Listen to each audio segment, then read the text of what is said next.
You're never too young to have your heart broken. Many years later, I would come to understand that you're never too old to have your heart shattered. I was standing in the steaming hot shower, mourning over Bonnie, my first love. It all started back in 3rd grade when Alan, my former best friend, suddenly turned on me and became my worst enemy. I was always studying, but Alan never put in the effort. One time, he tried to cheat off my spelling test, but I refused to let him copy my answers. When we got our grades back, Alan failed.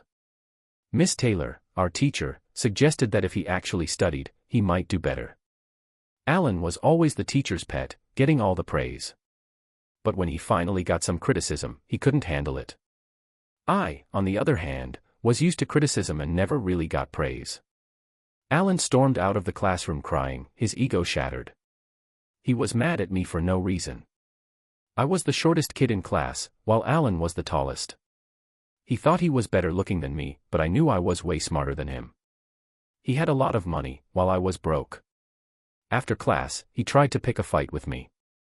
I told him that even if he won, I would break his nose and he wouldn't be so good looking anymore. That made him think twice and he decided it wasn't worth it. He said everyone knew I was trouble. He walked away looking angry. This wasn't the first time I was called a troublemaker, but I didn't even know what that meant. I didn't want to be one. Bonnie was. Hey, you always had a thing for Bonnie since kindergarten, right? Alan asked me with a mean look on his face during recess a few days later as we walked towards the water fountain where Bonnie was standing. Yeah, I admitted. Everyone knows that. Alan then claimed Bonnie as his girlfriend, saying she's all his now. You may be smart, but you're ugly, Alan taunted me, asking Bonnie who her boyfriend was. Bonnie said Alan was her boyfriend now. Alan called me a loser and laughed in my face. I was so devastated and ran away before I started crying. I could have taken the school bus home, but I didn't want anyone to see me crying, so I walked 2 miles with tears streaming down my face. I was out of breath when I finally got to my front door. I poured my heart out to my older sister at home, and she shocked me by saying, "Why would a girl want you when she could be with Alan? He's tall and really good looking. If he was older, I'd go after him myself." I thought that was the ultimate betrayal until my mom pointed out that I needed to accept that I wasn't good enough. I wasn't as good looking or as tall as Alan, but at least I had more personality. I knew I wouldn't be anyone's first choice, maybe second, third, or fourth at best. I didn't get upset or cry about it, I just accepted it and knew I had to forge my own path. It was also the day I stopped idolizing my sister Bonnie and my mom. My parents had split up and I wanted to live with my dad. He always took Bonnie out and bought her stuff, but never did the same for me. So, I finally called him up and asked him about it. If I could live with him instead of my mom, it would be awesome. But then he hit me with the bomb that I wasn't his real son. He felt bad about it and said I was a good kid, but still not his biological offspring. Neither him nor my mom ever found out who my real dad was. He called my mom a bitch, had to look that up in the dictionary, along with the word jerk. I wasn't too upset when I realized I was a jerk, it kinda made sense because everyone thought I was mean even though I hadn't done anything wrong. Some kids weren't even allowed to hang out with me. Because of who my parents are, I was made to feel guilty just for being born. I asked my mom about who my dad is, but when I kept pressing her, she shut me down and even hit me. She told me to never bring it up again. I was so hurt that I couldn't even cry or scream. Instead, I turned my pain into anger and decided to not let those assholes ruin my life. I was too young to understand it then, but I made a vow to myself that I would live my life on my own terms. Man, I lived a great life just to prove those idiots wrong and show them how they should have treated me better. It took me a while to find my wife, Sueya, and trust another woman after the whole Bonnie disaster. I turned to reading to escape my crappy life, diving into comic books to live through the adventures of heroes. And as I got better at reading, I got lost in novels, imagining myself as a badass English secret agent, saving the world while holding onto a beautiful woman. The rest of the time, I was just astronauts with beautiful ladies or a World War II pilot falling for a movie star never interested me. I started getting into classic literature more than the trashy stuff I used to read. I had to keep a dictionary handy for all the big words I didn't know. My best childhood memories were getting lost in a good book or movie. It's no wonder I ended up teaching classical literature at a small school. So, I used to teach at a community college and sometimes I talked about comic books and how they affect young people. It was actually the main topic of my master's thesis. I believe that kids' sense of right and wrong was shaped a lot by the comics they read, especially if their friends were into the same ones. It kind of reinforced those ideas of morality. But some English departments thought my thesis was dumb. Maybe that's why I couldn't get a job at a 4-year college. So, now I'm stuck teaching at the local community college. It came up in a job interview. Yo, so this one department wanted me to write a whole thesis on how Cher's writings were impacting kids. I told them, like, for every kid reading Cher, there's a million reading comics. It was a shocker when I didn't get the job. And then, a month later, Barney ditched me for Alan. But then Alan ditched Barney and tried to come crawling back to me during recess. I was like, nah, I'm done with that drama. In 4th grade, Olivia and I used to walk to school together every day. But one day she was MIA and her mom told me she walked with Alan instead. Turns out Olivia totally flunked that test, no surprise there. Alan dumped her after just 2 weeks, she was crushed. She was totally into him, it was crazy. When she told me what went down, she wanted me to comfort her and show some empathy, but all she got was my laughter. By then, I could see through Alan's true intentions and strategy. Back in 6th grade, I had a birthday party at an ice cream shop nearby. Of course, I didn't invite Alan, but he somehow found out and showed up against my advice. The same thing happened with Carol, and she ended up leaving with Alan a few weeks later. She tried to come crying to me about how much she loved Alan and how he broke her heart. The silly idiot was hoping I would feel sorry for her. Alan and I went to different high schools. I went to Central High, which attracted smart kids like me. I met Linda there and thought I was safe from Alan's drama, but I was wrong. I don't know how he found out, but one day when I asked Linda out, she told me she was seeing Alan. Alan's dad was a rich dentist who was always cheating on his wife, and she ended up divorcing him. Alan's sister was staying with their mom, while he was living with his dad who bought him a Porsche and some fancy clothes to make up for it. Meanwhile, I was just wearing pants and a t-shirt because my mom didn't have much money, so I had to take the bus everywhere. It was a mystery to everyone why a girl would choose to go on a date with a guy in a Porsche instead of me on the bus. But I don't think a decent girl would care about that kind of stuff. I've never met a girl like her, not when I was 15 and definitely not now at 50. Just one of those things that every guy thinks about every now and then. Acting stupid for a girl is just how things go, but it seemed to happen to me more often than to other guys. Iris was my girlfriend when I was 15 and 16, and I really cared about her. You might be thinking, what does a 15-year-old know about love or trust? When I was 16, I took Iris ice skating at the rink in town. I didn't know Alan worked there. We had a great time, even though Alan was hitting on her while we were putting on our skates and skating around. He was way bigger than me, like twice my size. If he had tried anything, I would have lost it. I didn't care how much he could hurt me, I would have fought back. Alan saw the look on my face as he tried to hit on Iris and skated away. Smart move, or he would have probably been fired. He used the Zamboni to clean the ice, and all the girls were swooning over him. Iris and I were walking home on this icy street when a car lost control and started coming towards us. I could have just dodged it, but I didn't. I grabbed Iris's arm and pulled her away from the car to keep her safe. I got hit by the car and woke up in the hospital hours later with casts on my arm and leg, and a massive headache. I spent 2 days in the hospital, and Iris came to see me both times. I felt like her superhero, thinking every girl wants a hero, but I was wrong. Iris scolded me for being clumsy and not getting to safety fast enough, even though I told her I put her safety first. She didn't seem to care. I had to use crutches for a few weeks and I limped my way to the movies with Iris. She seemed kinda embarrassed to be seen with me, then the next Saturday she faked being sick so she didn't have to go to the movies with me. I didn't want to go without her, so I decided to show her how much I cared. I went to the deli and got a gallon of chicken noodle soup for her, threw it in my backpack, and hobbled over to her place 2 blocks away.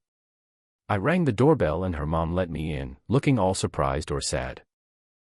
So Iris just walked down the stairs looking all fresh with her hair cut and makeup on point. She was rockin' a prom dress and gave me this scary look, yellin' at me to get out 'cause I shouldn't have been there. Then the doorbell rang again and it was Alan in his tux for his high school prom. As Iris walked by, I sneakily opened a container of chicken soup and poured it on her head, making a mess of her makeup and dress. Alan punched me in the face and I was feeling some type of way. I was so mad that I didn't even think, I just jammed my crutch into his groin. All that pent-up anger from the past 10 years fueled me as I hit him with a right hook to the gut. He bent over in pain and I kicked his left knee as hard as I could, making him collapse. I ran out of the house, not expecting to be hailed as a hero for saving Iris's life, but also not expecting to be betrayed. 2 weeks later, we were still crossing paths at school. Iris and I never spoke again after that. So, my mom, who's been divorced for forever, didn't have a lot of cash, so I ended up going to a local college and living at home. Meanwhile, Alan was off at some fancy party school for rich, clueless kids 1,000 miles away. I had a growth spurt of over 6 inches in the last couple of years, so even though Alan was still taller, I wasn't a shrimp anymore. I've always been a nerd, so going to the local college was a lot cheaper than the therapy I probably needed but couldn't afford. I worked at the library on campus and that's where I met Susie, who was 2 years younger than me and just as much of a bookworm as I am. So, everyone called her Susie Q because of that song. We had lunch together and chatted about PR and Kafka. Then, out of nowhere, I admitted that I really wanted to kiss her.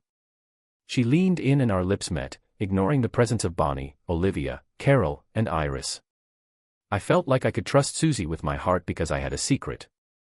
I was confident that I wouldn't lose her to Alan. We dated from September to Christmas, and I had never been happier in my life. It was the first time since I was 8 years old that I let my guard down, and it felt incredible. Feeling happy was a strange feeling for me. I hardly ever brought her around my family, and my mom, who's never one to hold back, straight up said she never thought I'd find a girl as pretty as her who actually liked me. My mom even asked Susie, with a confused look on her face, what she saw in me. Susie held my hand and said she thought I was cute and that she could trust me with her heart because I wasn't a heartless, selfish, cheating asshole like all the other guys she'd been with. I was so happy, I almost started crying. Mom was totally shocked that a girl actually liked me. I think it totally messed up her idea of how things were. My dad left my mom because she was always cheating on him, which just added to the list of reasons why I hated her. Susie's mom left her dad because he lied to her, which was something Susie and I had in common. We both agreed that loving someone you couldn't trust was insane, or maybe it's just not possible. Love without trust is like a fantasy, it's just a daydream with no real substance. Those words really hit me hard, and I think Susie felt the same way. So, over Christmas break, I was chillin' at Dave and Harry's sub shop, just waitin' for my cheese steak, you know. Then, Alan and his crew come rollin' up on me like, "Hey dude, I heard you got a new girl who's a total skank. Can't wait to meet her and steal her away from ya. Gonna show her what a real man is like after she's done with you, you feel me?"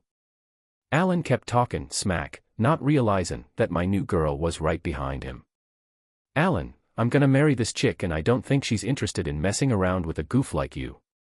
Alan crossed his arms, saying, "There's no way any girl would want to date a broke, ugly loser like you." I couldn't help but add, "Actually, I found someone who already can't stand you, so you're out of luck, buddy." "Oh yeah? Who's the lucky lady?" Alan asked. "Her name's Susie," I replied.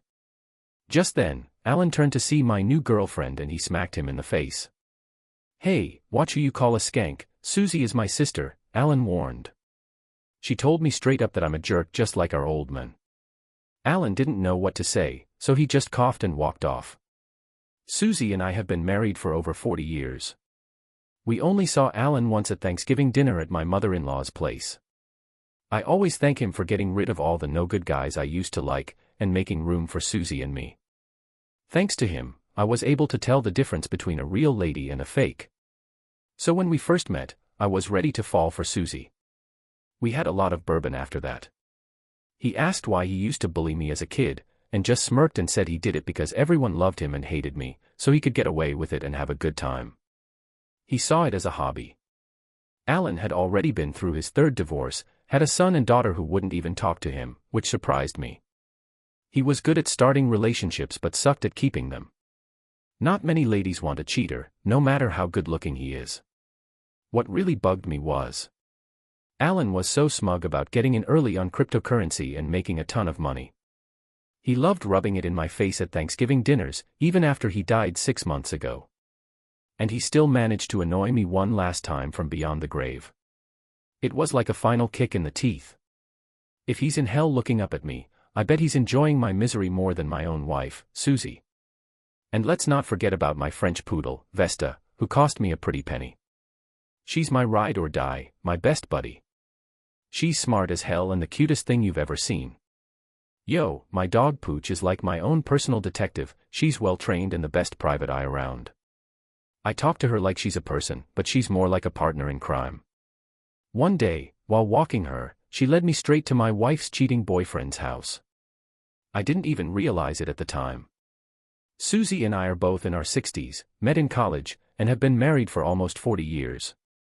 I never thought she'd start cheating on me, although there was that shady incident with our neighbors 35 years ago. Ave, the movie star and good-looking dude, maybe had a fling with her personal trainer 20 years back. I always had this suspicion but never had any proof. I was always on the lookout. Susie's bestie from junior high, Lynn, was so hot that she could get any guy she wanted. And she did. Sadly, she passed away from AIDS around 30 years ago. I think that's one of the reasons why my wife stayed faithful, along with her fear of herpes. I reckon our marriage was third on her priority list. I thought we both loved and cared for each other. Me and her, we looked out for each other. She took care of me when I had my hip surgery, and I did the same for her when she had her knee surgery. Some people might not think of this as real love and marriage, but I think it shows what true love means for people over 50. At this age, I spent more time taking care of her when she was sick and needed help than when we needed to be intimate. Before we retired, we both taught English literature at a community college nearby. Now, I just volunteer to help students at the local high school with their college applications and tutor them. Yo, I take my dog to the old folks' home down the street every week to make them happy. I mostly just sit and listen to them talk about their dogs that passed away a long time ago. I don't mean to brag, but it feels good to bring joy to these people with just a little effort on my part. Especially when Vesta, my dog, is being extra sweet. I could tell when someone was about to kick the bucket at the home, so I would be extra nice to them. Vesta always seemed to know too and would show them some extra love. Did I mention how awesome she is, besides that? So, Susie Vesta was like the nicest and most caring lady I've ever come across. Now that I'm retired and have loads of free time, I've gotten into watching gangster flicks. I've practically memorized all the lines from the first 2 Godfather movies. I must have seen them like 100 times. The third one was a bit of a disappointment, only watched it about 20 times. Susie used to teach literature to students, and her thing was reading those trashy romance novels where some hot, broke young guy sweeps the much older widow off her feet. He sweeps her off her feet and takes her to a fancy villa and vineyard in Tuscany, where she finds out he's a rich Italian dude. Can you believe falling for that crap?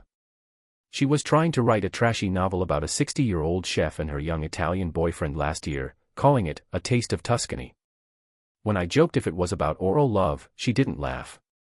She's learning Italian to write some dialogue in the language, but the writing isn't going great for her. She was teasing me about hooking up with a young guy for some personal research in our field. I didn't think she was serious, but I didn't find the joke funny. When I look at her, I still see the beautiful 18-year-old girl I once loved.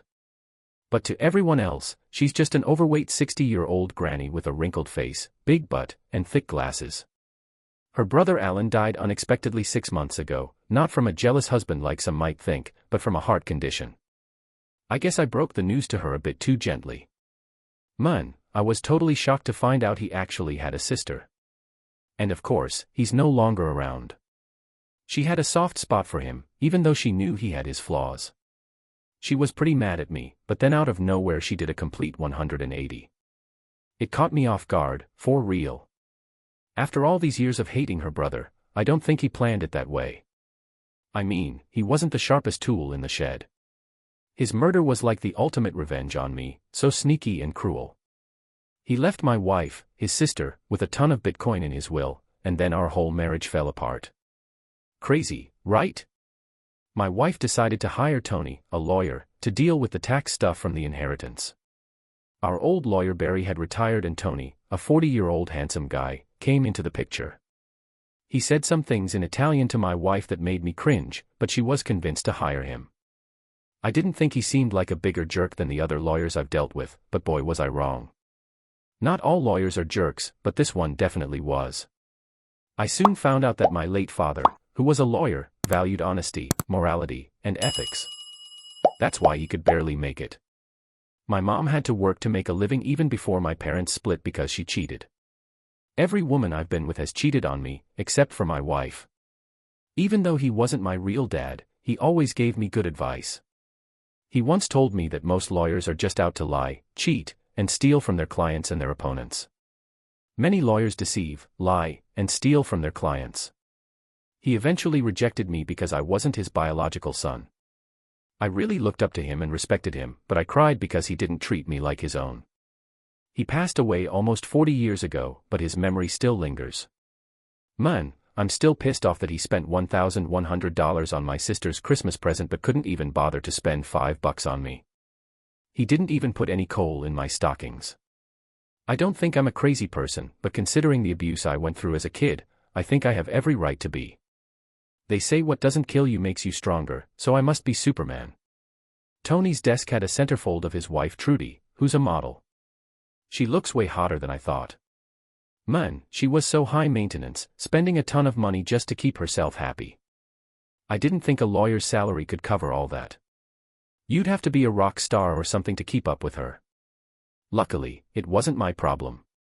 The walls were covered with posters of Ferraris and Formula One race cars. Tony said he wanted to buy and race at Le Mans or some other track.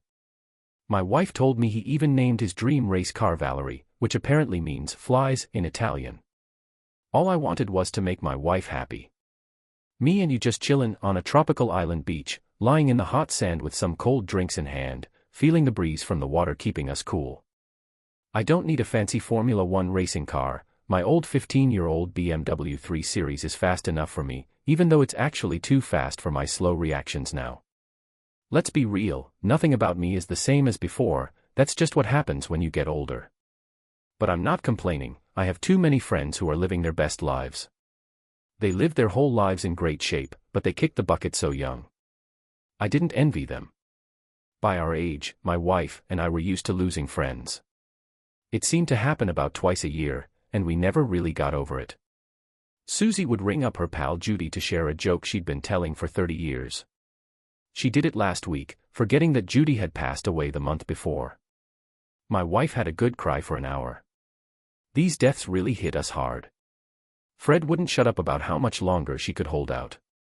No matter how much I tried to calm her down, she just kept on crying, saying she was sick of her boring life and wanted some thrills before kicking the bucket. She even started belting out some old 50s tune about living life to the max called, "I'm Going to Live Until I Die." Looking back, that was probably the moment I lost my wife. She used her brother's cash to swap her half-year-old Toyota Camry for a shiny new red Porsche 911 convertible. She thought she deserved and could finally afford something newer and better, so she called it her Batmobile. I suggested she get a Mercedes, but she said it was for old ladies. Then she got a nose job, a facelift, and enhancements on her butt and boobs that made them look like they did 40 years ago. They were filled with so much silicone that it looked ridiculous. Honestly, I could hardly recognize her. The surgeries didn't make her look younger, just more artificial. But I still kept my thoughts to myself. I kept quiet because I didn't want to hurt her feelings. It's like telling someone their old beat-up car needs a fresh paint job and has too much junk in the trunk. When I told her I was worried, she basically said she might dump me. Then she told me to step up my game.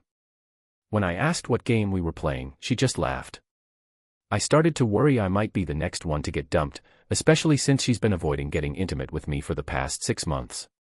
It's like she's had more headaches than an actor. In a Tylenol ad, Susie would take forever getting dolled up to look like a 20-year-old. Then she'd throw on some hot yoga pants and a sports bra to take our dog for a long walk. She'd come back exhausted but happy, and rush to jump in the shower. But our dog didn't seem fazed by these super long walks.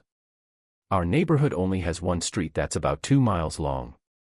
As we strolled, our dog would ignore every house except for mine, my sister's, and my son's.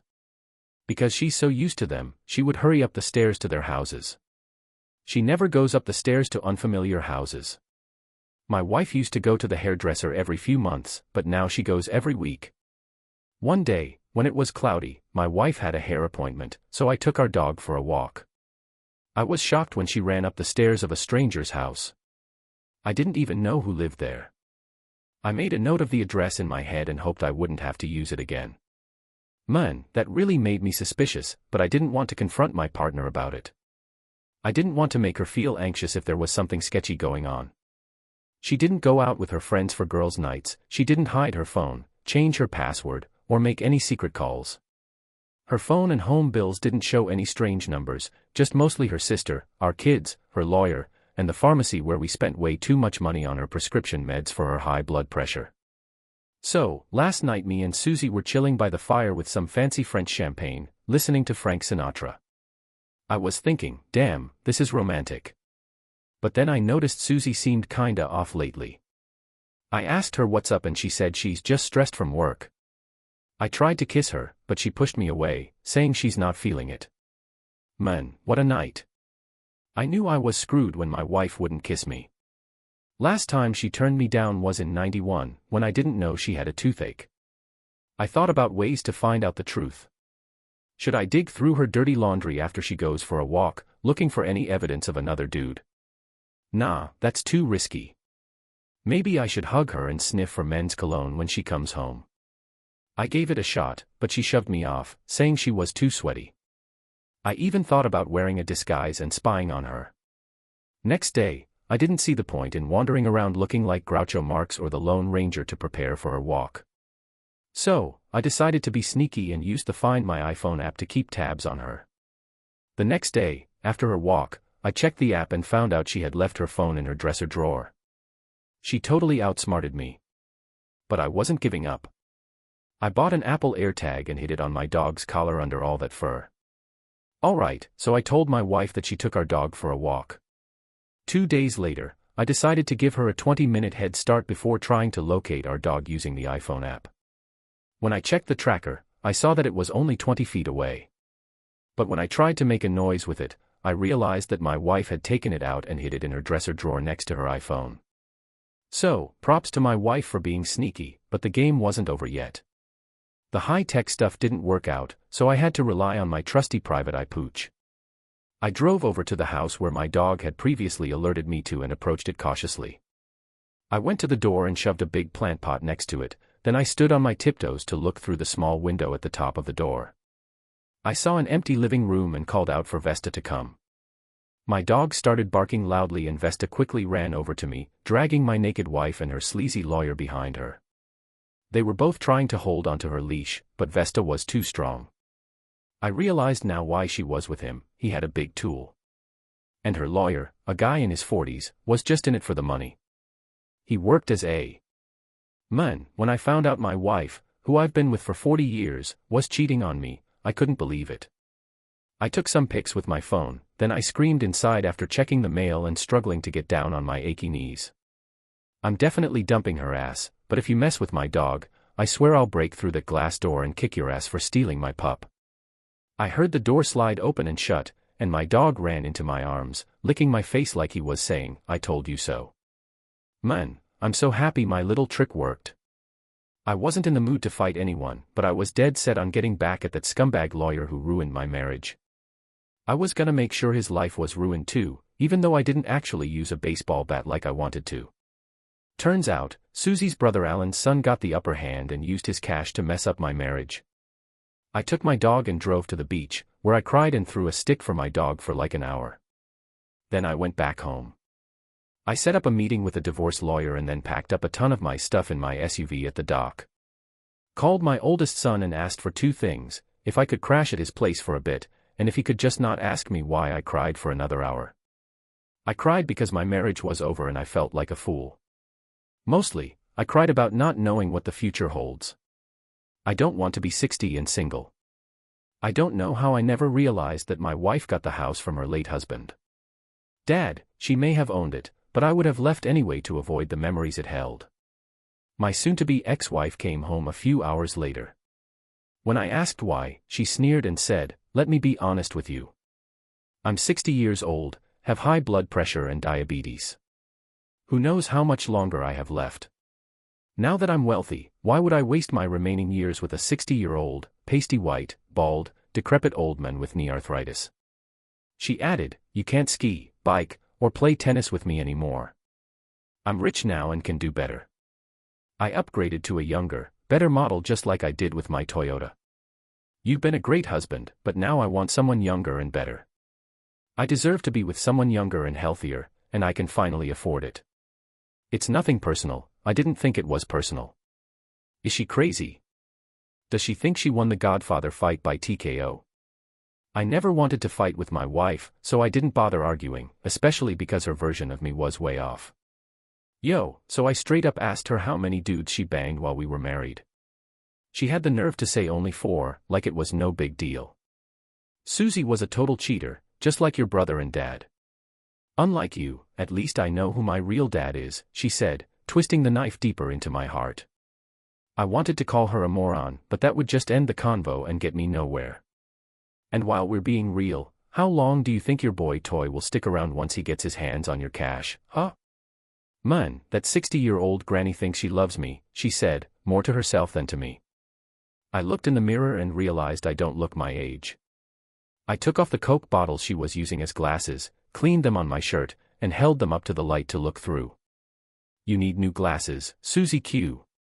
You're not a young thing anymore. Your new theme song is by the Everly Brothers, Wake Up Little Susie. I said, and then I left. I walked down the street feeling weak in both my knees and my mind. I didn't just lose my wife, I also lost the moral compass that guided my life. I always thought that if I was a good, loyal, and loving husband, I would be rewarded with a wife who treated me the same way. But looking back, I can't think of anything I did to deserve this. I feel like a fool for turning down advances from other women over the years. Some people can get away with cheating, but not me. I've never been interested in that. Man, when I saw this hot student walking 140 feet away from me on campus, my wife could tell I was gonna be grinning from ear to ear next time she saw me. If I ever cheated on her, she would have figured it out as soon as I got home. If she hadn't stopped me, I would have been on my knees begging for forgiveness. I never understood how some people can lie so well and not get caught. It's just not something I'm good at or even want to do. I'm just not that type of person. I swear, I never lie. I'm not George Washington, but I try to keep it real like everyone else. I value honesty and keeping things simple. I don't have time to keep track of all the lies I've told. Plus, stairs are the bane of my existence with my bad knees. I live in a dog-friendly apartment complex full of older folks who are divorced or widowed. I'm going through a divorce myself, even though I'm not Catholic. I reached out to Father Peter, the local equivalent of a priest. So, I was at Old Al's Irish pub and chatting with the bartender, confessing my sins and all that. He suggested I try 2 Bloody Marys and find myself a younger, hotter lady. The first part of his advice just left me with a pounding headache and a killer hangover the next day. But once I recovered, I decided to hit up the weed store. I spilled my sad story to the saleswoman and asked her which strain of weed would help me feel better. She ended up selling me some weed-infused gummies and sent me on my way. I got home, popped a gummy, and started digging through some old boxes. I found this old Jefferson Airplane CD and a super old record player, so I brought them back to the living room and set them up about an hour later. As the weed kicked in, I was munching on chocolate chip cookies and belting out tunes with Grace Slick. I thought I sounded great, but my dog disagreed, howling in protest and trying to cover her ears with her paws. Yet Grace, you were right, one pill does make you larger. I really need someone to make me laugh while I'm high.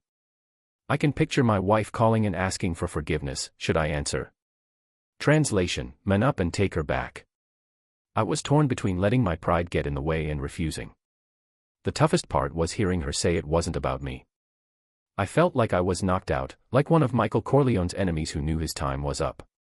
I thought about following her boyfriend and attacking him with a bat, but I knew the odds of getting away with it were slim.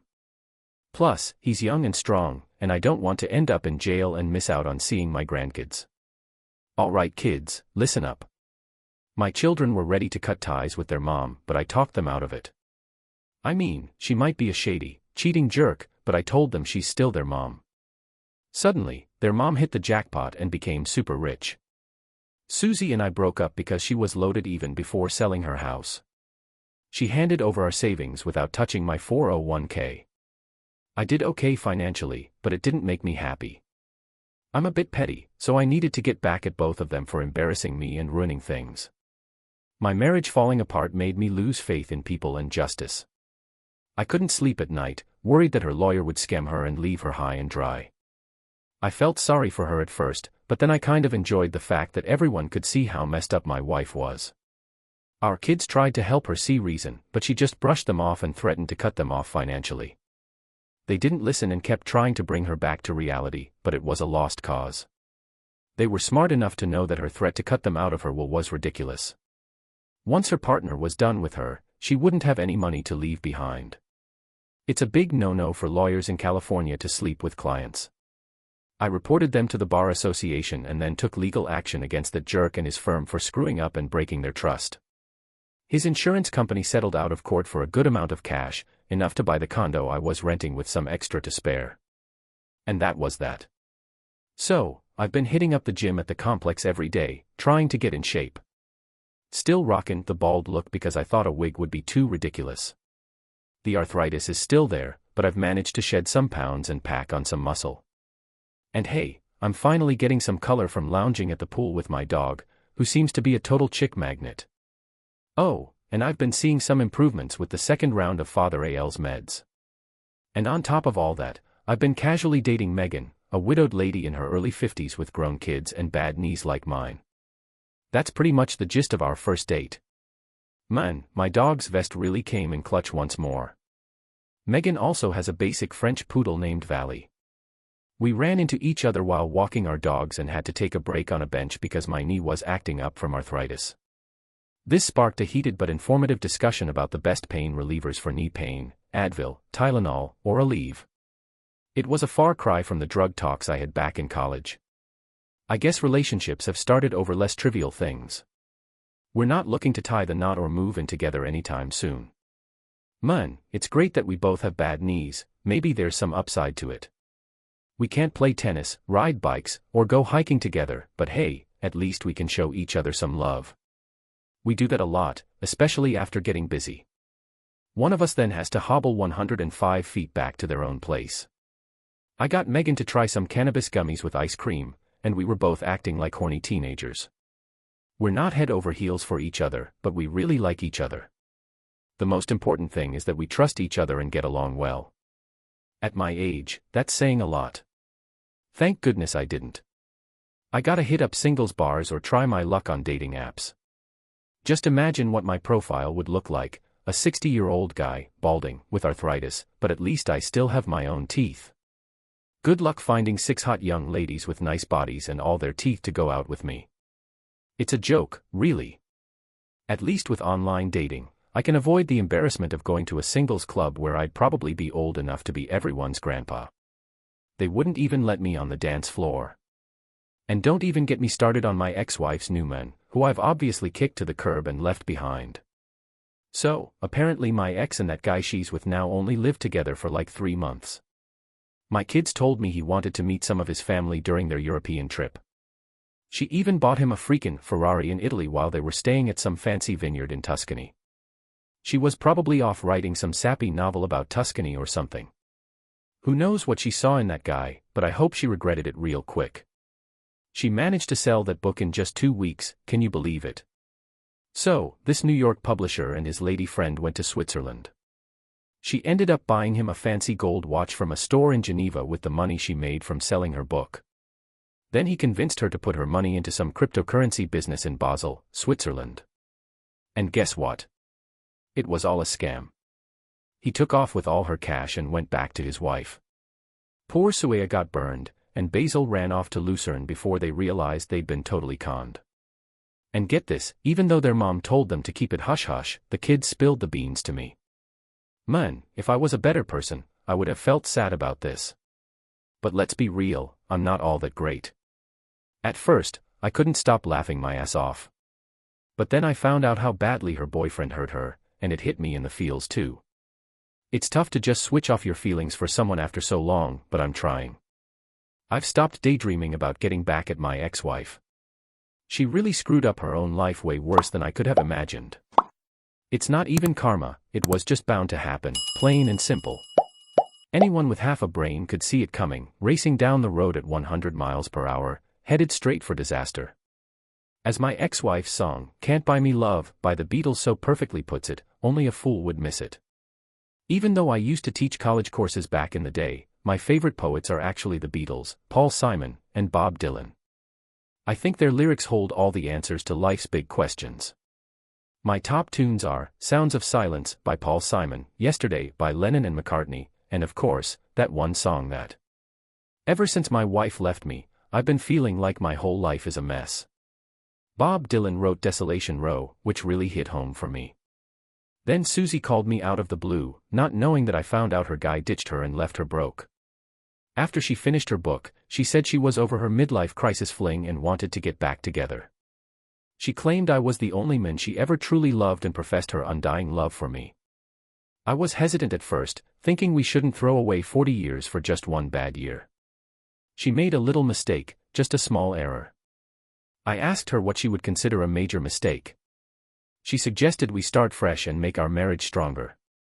I reminded her that we were no longer married. Then I had a crazy idea. I told her I'd take her back if she showed me kindness and remorse. She sent me a check for $25,000, but she started crying and said she shouldn't have to use money to prove her love. I told her I was feeling generous and asked her to send me a check for $5,000. In the end, she admitted that her lover had stolen all her money. Leaving her with no place to stay, I thought about saying some really mean stuff, but I held back. Even though she and her brother were dissing others, I never stooped to that level. I couldn't help but let out a laugh instinctively. I guess it's true, I told her, there's no one quite like an old fool. I knew you had the nerve to call me, even if you were broke. She was so broke that she cried as she begged me to lend her money to go back to the States after 40 years together. She said it had to be worth something. I thought about how much those years meant to me, minus the man. I felt so betrayed when she gave me a check for 40 cents for each year we were together. Made me feel like a total jerk, so I ripped it up and sent her a $1,000 check instead for a plane ticket back to the States. Then I blocked her on Facebook, my iPhone, and email. I left a message saying this ain't a loan or a gift, I'm paying you to never bother me again.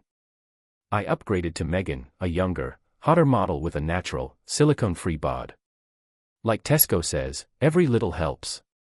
Listen, Godfather 1, it's not personal. Here's the deal, it was Wednesday, October 22nd. I was standing in the shower, just letting the warm water wash over me.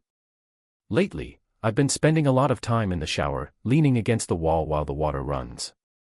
I've been crying sometimes, but the shower is my safe space to let it out. My showers have been getting longer lately, adding an extra 10 minutes because of my emotional breakdowns.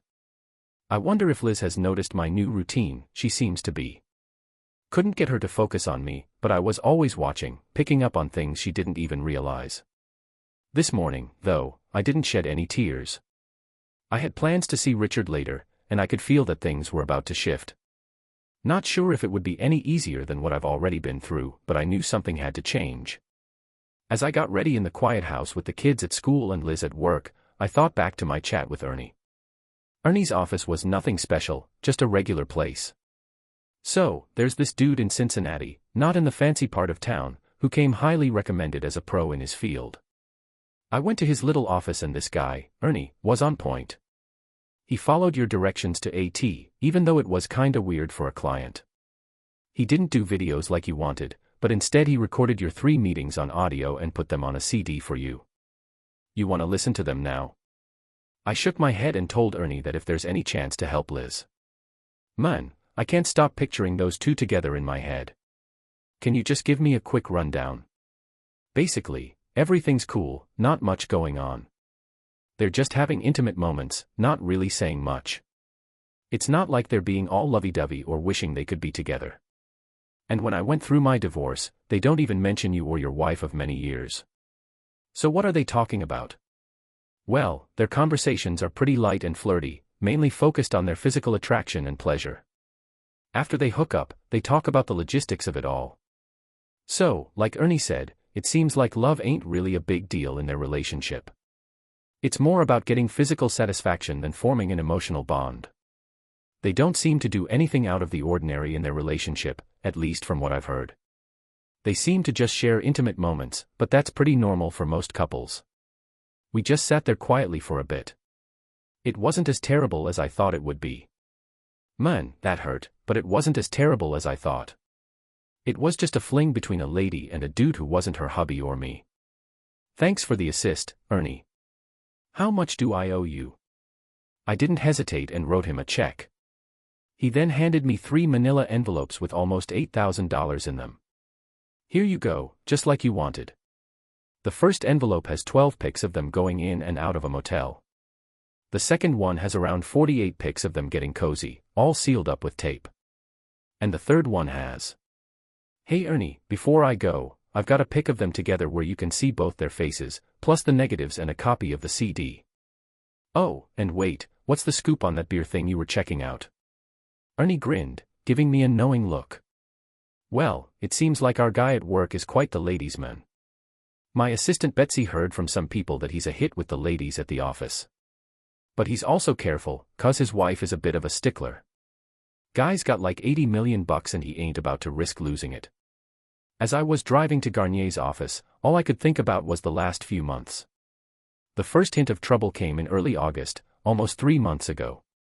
After a rough year, our fam had to deal with all sorts of problems because Carly got diagnosed with leukemia. Me and the missus put all our energy into helping her and her sis Christina out. Luckily, Carly's doing better now that we've made their health our top priority. Last summer, my wife was kicking ass at getting better and growing her hair back. There was a 90% chance she was gonna be all good again. We found out in June and celebrated by taking the kids to Disney World. Liz and I were dead tired but so happy to see the kids having fun on all the rides, eating all the junk food, and staying up late. It's a memory I'll never forget. But when things went back to normal, we hit a rough patch that really messed with our relationship. I had to go back to work in economics. Me and Liz were both working our butts off in Cincinnati, me as an analyst and Liz in HR at a medical institute. We were both itching to catch up since we've been so stressed out lately. Looking back, we realized we hadn't been putting enough effort into our marriage. Liz had to give a statement in July for some legal case at the medical center. She said the center's lawyer, Richard Groner, was a tall, good-looking guy who knew his stuff. Liz ended up meeting with Groner a couple more times to iron out some details. After that, she stopped going on about him and it seemed like they were done talking. Liz still saw him, but their chats went from legal stuff to something else. She stopped filling me in on what they were up to. Every August, we'd take a vacation in a cabin by Lake Michigan. It was all about relaxing and romance. The kids would play all day, and once they were out, Liz and I would get physically close again, making up for the lack of intimacy we had during our busy year. The vacation felt kinda weird. Couldn't quite put my finger on it, but something was off. Our sex life stayed the same, and Liz didn't seem any less interested. She was still friendly and all, but I noticed she was kinda distant during our intimate moments. Made me wonder what was up in her head. Every time I tried to ask, she'd just brush it off and say she was just recovering from last year. He was so frustrated that he missed his wife and hoped things would get better over time, considering how emotionally draining their daughter's cancer battle was. But by the middle of it all, the situation had actually gotten worse. Liz seemed to always be on edge and uneasy around me, her face looking troubled as she stared out the window without even noticing me. She started becoming more forgetful than usual, and we would take turns cooking or running errands on Saturdays, sometimes forgetting to come home in time to make dinner. She planned to get back on track soon. So, I was really worried because I couldn't stop thinking about her behavior and what it might mean. The idea of an affair crossed my mind, but it seemed crazy because our sex life was still the same as usual, just a couple times a week since our daughters were born. Liz was acting more excited than usual on some nights, almost like she was wild and demanding. I enjoyed those nights in the moment, but looking back on them made me even more anxious. Was she too happy for some reason, or feeling guilty? What was really going on? So I would sometimes hit her up to see how work was going, if she was feeling good, or if I had pissed her off somehow. Every time, she would just be like, "Nah, everything's cool, just a bit tired." She'd give me hugs and kisses, but it just made me more anxious. On September 26th, she had a birthday party with 10 friends. I brought up the hospital case and Richard Groner to Liz, and she got all pale and asked who I was talking about. I looked at her confused, and she sheepishly admitted that she had totally forgotten about that. The lawyer who was with me during my case last summer, I haven't talked to him in ages. We hung out a few times after the case, but I think he's over me. She stopped for a moment, then went back to doing the dishes. We sat in silence for a bit, then out of nowhere, she started asking about our gutters and if I had hired someone to clean them out. The sudden change in topic caught me off guard and made me anxious, but I didn't say anything. It seemed like she was trying to avoid talking about the lawyer. I was confused and had to figure out how to solve the problem that night while she was asleep. I secretly searched through her purse, but there was nothing strange inside. I did see a puzzle on her phone that didn't show any signs of weird stuff. I tried to find a certain office number in her planner, but it wasn't there. There was a scheduled deposition on July 8th and 2 meetings with Groner after that. But there wasn't any more info about Groner. She did delete what she wrote 3 times. I couldn't tell what was there before, but nothing weird has happened since. One night, I couldn't sleep because I was so worried. The next day, a friend told me about this guy, Ernie Matarzolo. On October 3rd, Ernie reached out to me and told me about my spouse cheating with a lawyer named Groner. It wasn't a shock, but it broke my heart. An hour later, I got in touch with Ernie and asked him to keep digging. I wanted audio recordings of their meetings and photos. So, I saw them coming and going from their secret meeting spots, and I managed to snap some pics of their private moments. Ernie said he'd get the pics and we talked about when and how much he'd pay. Richard Groner was up on the top floor of a big office building in town. His secretary told me he was super busy and couldn't meet without an appointment. I just smiled, grabbed a business card from my wallet, scribbled a quick note on the back, and went to show your boss those pics. I'll wait 5 minutes, I told her. I passed a note to the secretary and asked her to give it to Mr. Groner. To my surprise, she came back within minutes looking a little annoyed. She said, "Mr. Groner will see you now," as she led me into his office. Mr. Groner welcomed me with a big smile and a firm handshake. He seemed friendly, but there was something about him that made me wonder what to expect. "Hey there, Mr. Hendrick, how's it going? Come on in and take a seat," he said. I greeted him back politely, trying to place where I knew him from. He was tall, about 6 feet 2 inches, and had a striking presence with his strong hands. His blue eyes were stunning, and I tried to hide my nerves as I sat down. I was hoping he'd show some signs of being uncomfortable, but to my surprise, he stayed calm. No tapping or fidgeting, just a steady smile. After about 30 seconds, he finally spoke. "Mr. Hendrick, how can I help you?" Mr. Groner asked. I replied softly, "My wife's name is Liz Hendrick, and now that I have your attention, how much I tell you is completely up to you." He stayed quiet, but his eyes widened slightly as he calmly said, "I'm afraid I can't help you." "I don't get why you've been helping Liz," I whispered. "I have proof that could get you fired and cut off from Liz's money." His eyes flicked to the manila envelopes on my lap, but he still claimed he didn't know anything about it. This twist was getting juicier than I thought. I held onto the envelope for a second before passing it to him. He looked through the photos and seemed to relax. When he figured out they were only showing him and Liz going in and out of a meeting room, which doesn't prove anything sketchy, he said, "I disclosed the location. The Chesterton Motor Court is on Route 52 in Riverview Heights. Isn't that a bit tacky for you?" He tried to brush me off by standing up and saying, "Mr. Hendrick, these photos don't prove anything." I handed him another envelope and he reluctantly pulled out the single photo inside. He looked at it, getting more and more uneasy, before putting it back and sitting down. Running his hands through his hair, he looked really down and troubled. "I have a few more of those, they're all in safe places." We just sat there quietly, lost in our own thoughts. "What do you need?" he finally asked. "How long has this been going on?" I asked.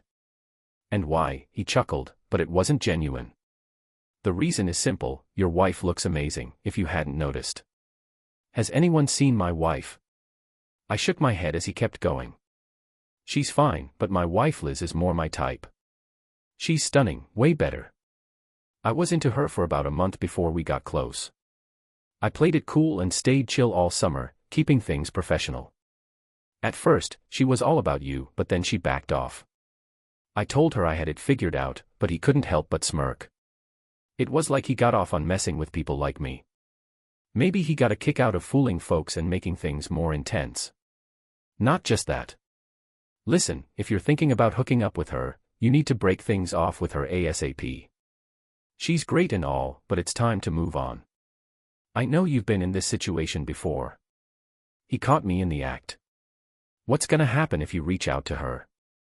I'll leave if I'm lucky. I won't show those photos to your boss or your wife. If I call her, you'll hand over the photos, got it? You have two options, Rich.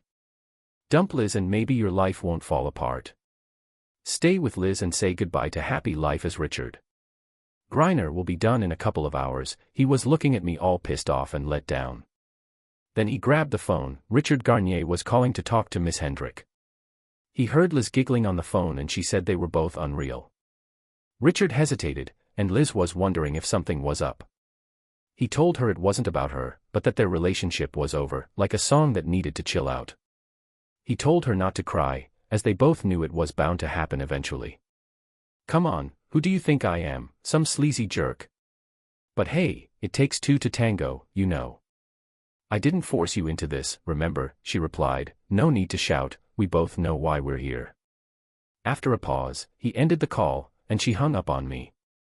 His face was serious now, no more smugness, he said. How long do you think it would have lasted? I asked, assuming this wasn't his first rodeo. Maybe a couple more months, 2 or 3, he answered. She was. I cut him off, I don't need to know. So, we just stood there, not saying anything. He was giving me the look, like he wanted me gone, but he knew I had the upper hand. He couldn't just kick me out. You've got to steer clear of Liz, no calls, no emails, no letters, no dropping by, nothing, got it? He nodded, keeping an eye on me. If she tries to get in touch, ignore her. If she shows up, act like you don't even know her. It's a forever thing, Richard, I'm dead serious. He nodded again. And what about those photos? You'll just have to hope I'm feeling generous, I told him as I got up. He stood up too as I headed for the door, then I added one more thing. Yo, I took a step back and straight up punched him in the nuts. Dude grumbled and collapsed on the floor behind his desk. I went up to him, checking him out as he laid there moaning in pain. His face was twisted up in agony. I waited for him to chill out and catch his breath before I gave him a little nudge to get up and bounce from the workplace. Later that evening, Liz was in the kitchen cooking up dinner. She had the table set and 3 pots going on the stove. I gave her a hug and asked, "What's cookin', good lookin'?" "Hey babe, how's it going?" she replied, "I'm fine, just had a long day." The girls are glued to the TV. I offered her a glass of wine and we spent the evening together. She looked exhausted and had a sad look on her face. Her red eyes showed she had been crying, but she had covered it up with makeup. I wouldn't have noticed if I hadn't looked closely. Dinner went on like normal, which was surprising given how tough our days were. The girls wouldn't stop talking about school, which I can't stand. The guys on the playground and upcoming birthday parties, their lively conversations kept them feeling normal even during a tough month. Hanging out with my girls made me happy, their company made me laugh. Luckily, Carly got better and we kept to our routine, helping with baths, reading stories, and discussing Halloween costumes. It all felt easy and special. Liz had trouble sleeping when everyone else was out, she kept fidgeting and turning on the TV. She was flipping through channels before turning off the TV and tried to read her book, but only managed a few pages before giving up. She cleaned the kitchen and emptied the dishwasher. When she went back upstairs, her husband asked if everything was okay. He didn't want to intrude, but he also didn't want her to feel alone in her worries. "It's fine," she mumbled as she walked past him to the bathroom in her nightie. "Just some annoying work stuff is bugging me." I decided not to dwell on it. And then we both called it a night. "Turn off the lights," she gave me a quick goodnight kiss before walking away. I was thinking about which one of us would have trouble falling asleep, turns out it was me. In just a few minutes, I could hear her soft breathing. It took me almost an hour to finally doze off. In the following days and weeks, I kept a close eye on Liz. I had a plan in mind, hoping she would come back to me. I prayed that she would realize the amazing things she had with me and our daughters, and understand the terrible mistake she had made. I hoped she would see how lucky she was. I thought everything was over and her marriage was still going strong. I hoped she would love me like she used to, but she just kept doing the same old thing. Carly had matured a lot the year before she got diagnosed with leukemia, right before everything went downhill. But even though I kept a close eye on things, I couldn't see the end coming. Liz didn't show any major changes right away. She kept looking worried and staring out the window, lost in thought.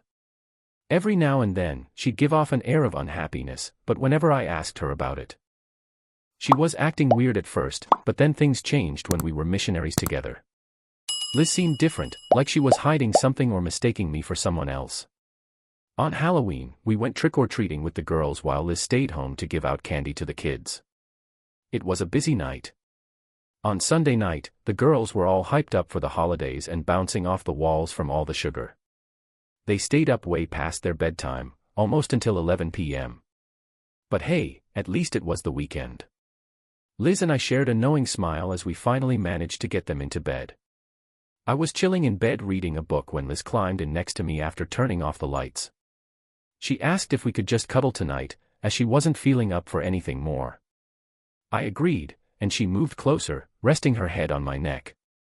We enjoyed the warmth and comfort of each other's embrace. After a while, she said, Hey, I'm really sorry I haven't been around much lately and I apologize. Liz confessed that we've been dealing with a lot, especially Carly's illness, which has been tough on all of us. I know I haven't been as available as I should have been and I'm sorry. As I listened, trying to figure out what she was trying to say, I could tell Liz was being honest, but there was something she wasn't mentioning, her relationship with Garnier. I thanked Liz for being honest and told her I missed her and was wondering if I had done something wrong. Liz quickly jumped in. No, you've been amazing, super patient, nice, and supportive. You deserve way more, and I promise to make it up to you. She gave me a tight hug. Being around Liz all the time felt like a test. I wasn't sure if I'd let my anger and pain take over, or if I'd stick to the plan I'd carefully mapped out. I knew I had to stay on that path if I wanted to save our marriage. It was tough, but I kept going. That sounds good to me, I said, giving her a quick kiss in the dark. I didn't want to say anything else that I wasn't sure about the right words for. The next night we hooked up. It was nice but kind of hesitant. It was different from how things had been for a while. Liz seemed unsure of herself, trying to please me but also scared. It felt like we didn't really know each other that well and were worried about messing up. Liz started to feel more comfortable around me every day. The laughter had always been a big part of our relationship from the start, with jokes and teasing starting to come back. A few weeks after Halloween, we had the most intense moment in a while. After spending the day raking leaves and taking care of the yard, I hopped in the shower to get ready for bed. To my surprise, Liz joined me in the shower. It was exciting to watch her pleasure me and look up at me while swallowing my cum. We quickly dried off and started fooling around in the bedroom. I teased her gently, making her giggle and squirm. Then she playfully got us into a 69 position, and when I was ready again, she rode me in a fun, carefree cowgirl style until we both. We had a good laugh and enjoyed each other's company for the next 6 months. Our relationship started to get back to normal, with being parents taking first priority. We were already on the same page with our kids, so that part was easy. Even when things got tough, Liz stayed dedicated to the children, maybe even more so to make up for the disconnect she felt in our relationship. But we couldn't ignore the impact on our relationship. Even though we still spent time together, it was obvious that Liz wasn't as interested in being intimate anymore.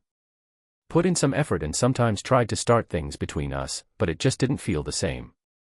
It was like we were just going through the motions instead of really connecting like we used to. Liz's reaction seemed a bit over the top, almost like she was faking it to make it seem like everything was great between us. But after Halloween, things started to change. Our bond started to get stronger and we remembered why we fell in love in the first place. The passion between us got more intense and real, bringing back memories of when we first got together before we had kids.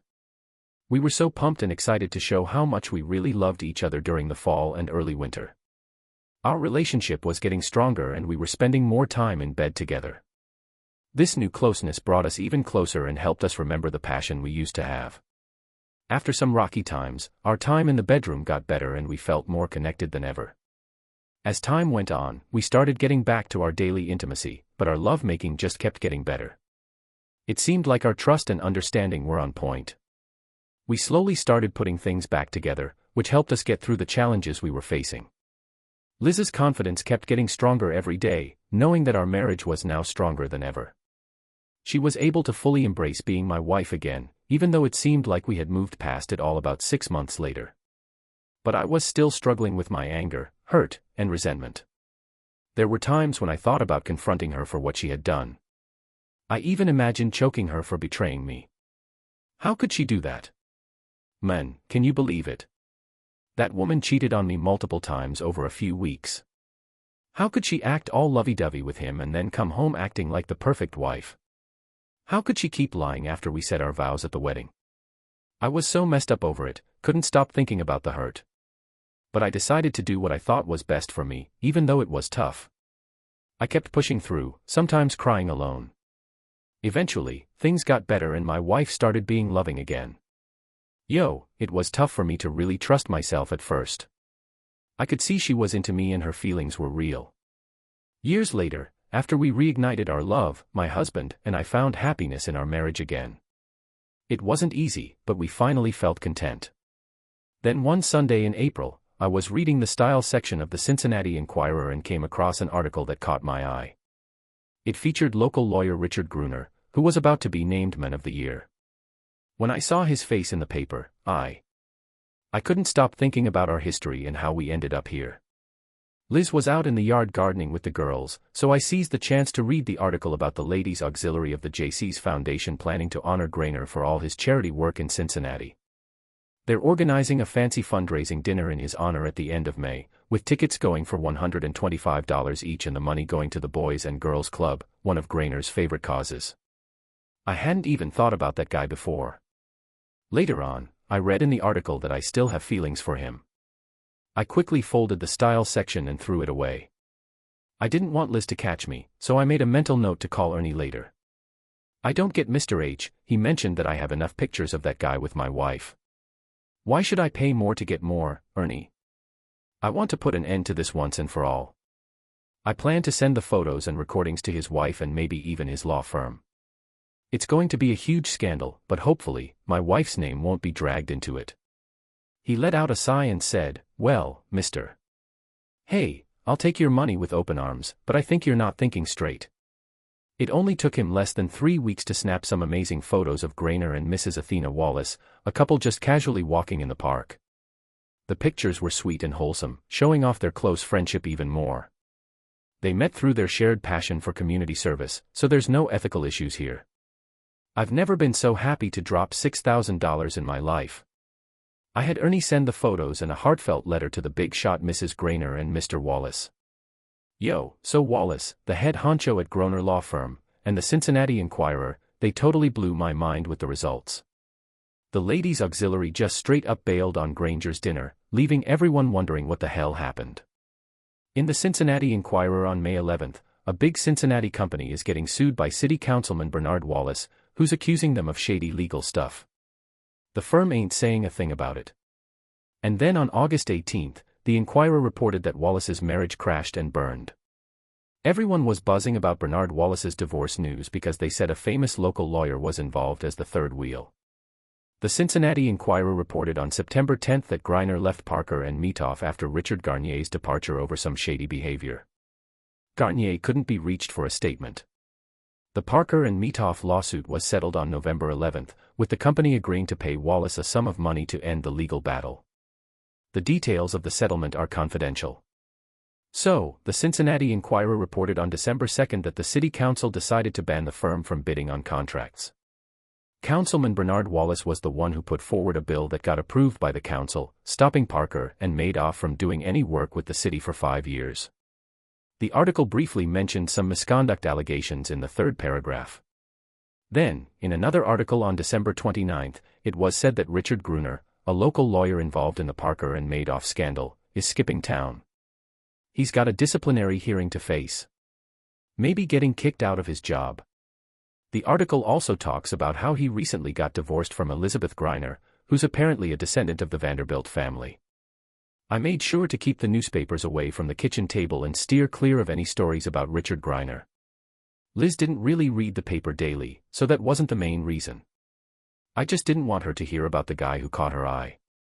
We never brought him up, and it seemed like she hadn't heard or read anything about him because his name never made it to the headlines.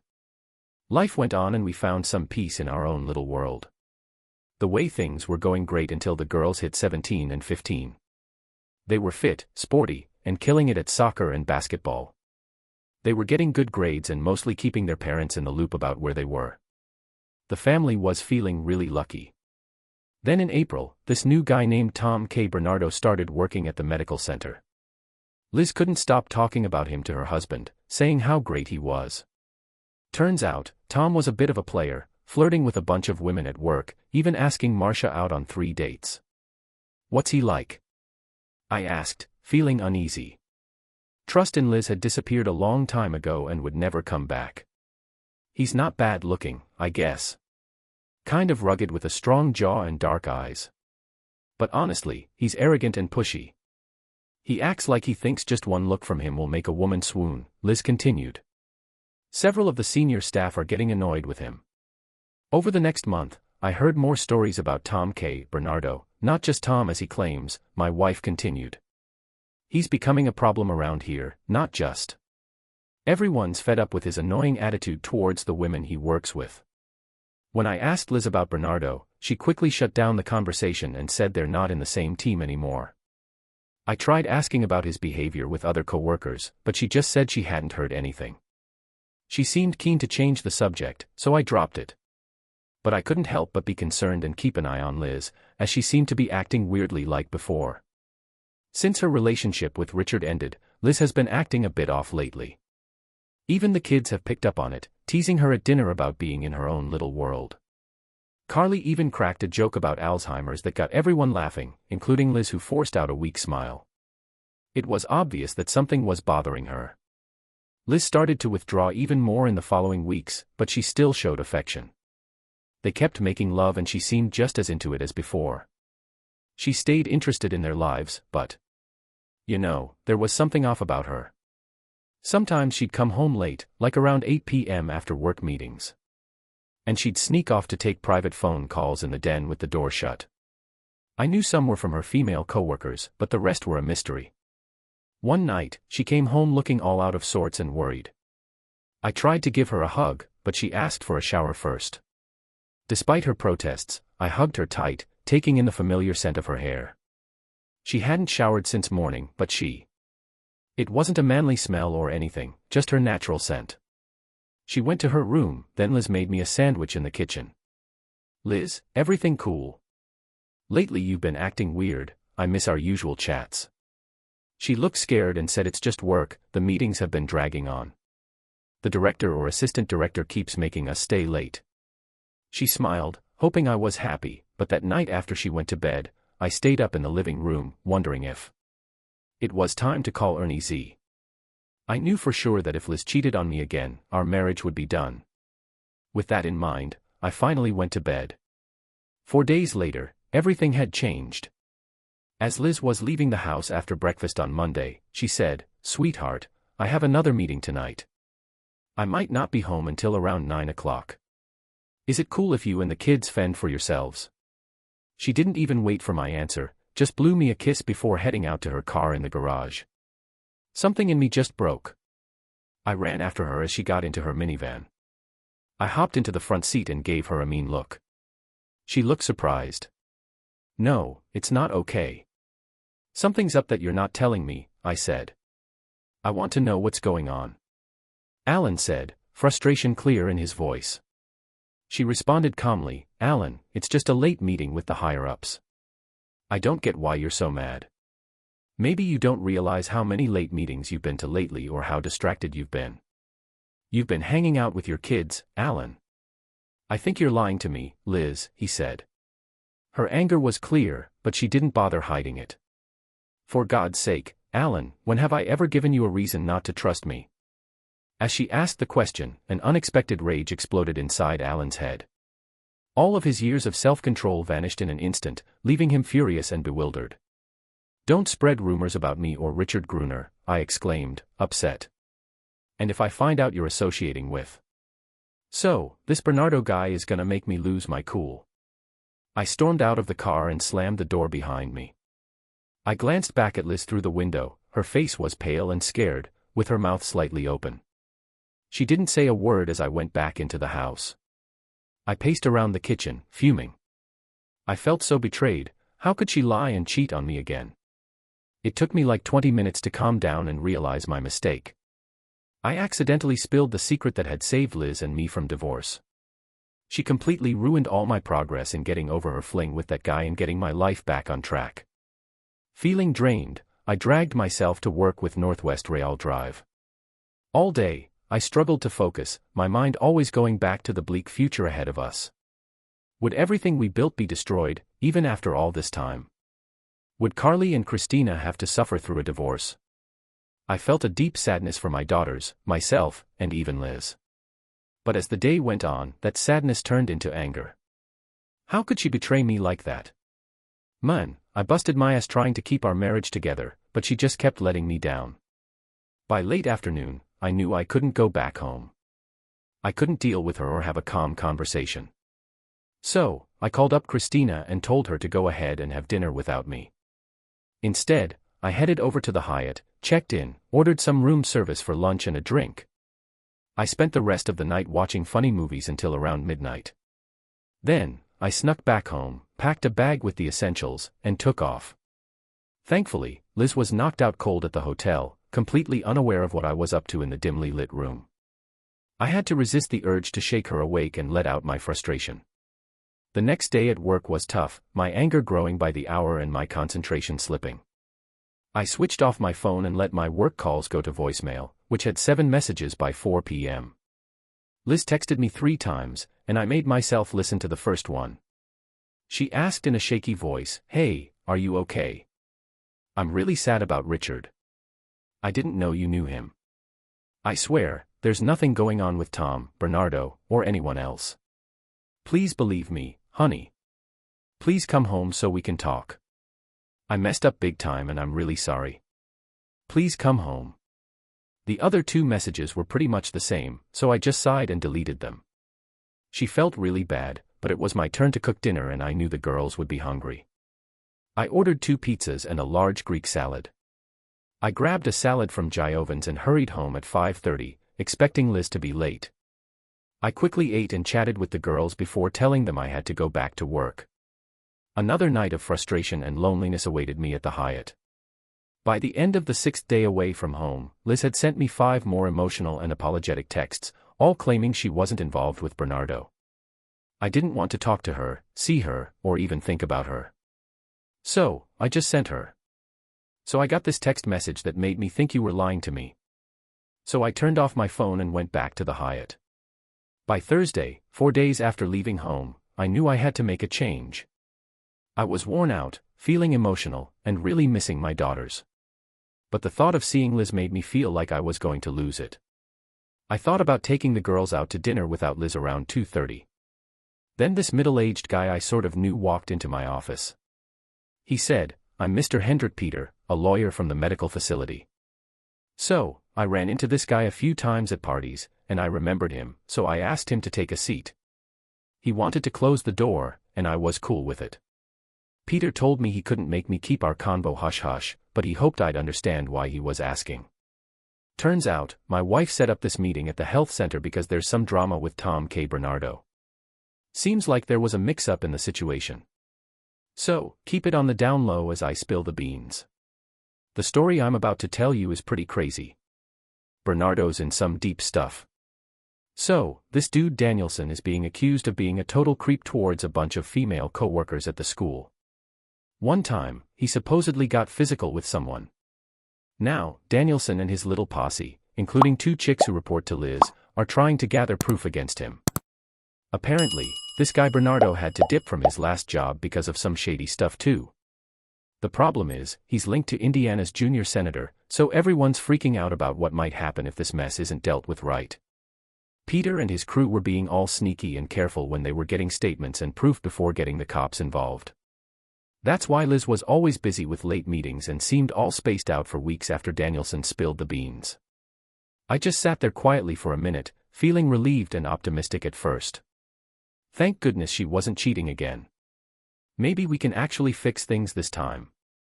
But that happy feeling didn't stick around for long. Why couldn't she have just told me this story from the get-go? Did she really not trust me enough to keep at least some of it a secret? How did I know if Danielson was just talking nonsense? He and Liz were colleagues who knew each other well, maybe he was just doing her a favor. Why didn't Liz tell me this? I asked him, or at least some of it. He half smiled apologetically, saying, I asked her not to share anything, Mr. Hendrick. We were all nervous, I guess. So I requested that no one discuss this, not even with their spouses, until it was made public. And when will that happen? I asked. Trying to hide my sarcasm, he said next Monday. We've got everything ready and we're aiming to nab someone by Monday afternoon. There wasn't really much else to talk about. I took a moment before agreeing to keep it hush-hush. Thanks, he said as he stood up. Sorry if this whole thing has caused any tension between you and your missus. She's stressed out because some of the victims are her pals. We'll all be glad when the cops finally. Bernardo dipped out, so now Liz is holding down the fort at work. I saw her in the lobby that night, rocking an apron and looking stressed out. Dark circles under her eyes and her whole body looking on edge. I probably looked just as wiped out. Hey Alan, she said, going in for a hug, but my face was like nah. She just stared at me, worried.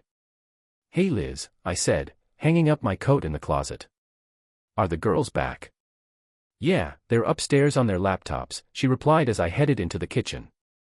Man, the smell of dinner was everywhere and the table was all ready. I grabbed a beer and sat at the counter. Hey, has Peter Danielson reached out to you? She asked, sounding worried. Yeah, he actually swung by earlier today, I replied. Liz was stirring the pasta, waiting for me to spill the beans. I hope he cleared things up about Bernardo, she said. I'm sorry I didn't fill you in sooner, I sighed. I heard his side of the story, but I'm not totally convinced. He did mention the sexual harassment and all that complicated stuff, but I'll believe it when I see it. Liz looked shocked when I mentioned the newspapers, but I didn't give a damn. After a pause, she asked, Are you coming back home? I'm here for now, he replied. My suitcase is in the trunk, I'll grab it later when the kids are knocked out. Then he asked about the kids, how are they holding up? I told him I said you were pulling a late one at the office for some big project. She muttered, I don't think they bought it, but I didn't feel like going into details. She looked at him with tears running down her face, begging, Alan, we need to talk. Richard's a jerk and everything else, I'm so sorry. I never thought you'd find out, she cried quietly for a moment before they kept talking. She looked at me and said I never did anything with Tom Bernardo or any other guy, I swear it. I hesitated, not fully convinced. Dinner was a weird mix of fun and weirdness. The girls, all teenagers, were nosy and teased me about my age, tie, and lack of exercise. I liked their playful teasing, realizing it was their way of reconnecting with their lively energy. I managed to avoid talking to Liz, who seemed kind of distant, by hanging out with the girls and letting them chat among themselves. This way, I could keep to myself without anyone noticing. After dinner, I chilled with my two daughters, chatting about school and their social lives, and just enjoying their company. Once they went to bed, I unpacked my stuff, got into my PJs, and hit the hay. I didn't bother saying anything to Liz, who was in the bathroom brushing her hair in her nightie. She was watching me closely as I was getting ready to call it a night. She asked if we could talk, but I told her there's nothing to discuss and walked away. But she insisted, saying we needed to talk. When I saw Tom Bernardo's face in the newspaper, I cut her off and read about his arrest. I told her I'll be ready to talk after that. Until then, I need some space because I miss the girls. With that, I turned off the light just before falling asleep. I could hear her softly crying for the next few days, from Friday to Monday. I tried my best to act normal around her during that time. Carly and Christina, I think I handled the situation pretty well, even though they probably picked up on the tension between Liz and me. Liz and I have always had a strained relationship, with tension always rising whenever we interacted. I kept a cold and detached attitude, giving short answers to her questions and making it clear that I wanted nothing to do with her. Liz's face showed a mix of helplessness and misery, but it just made me even more angry. I thought to myself, you brought this on yourself, Liz. Your actions have driven us apart. One Tuesday morning, I found myself. Liz came into the kitchen in her bathrobe, making coffee.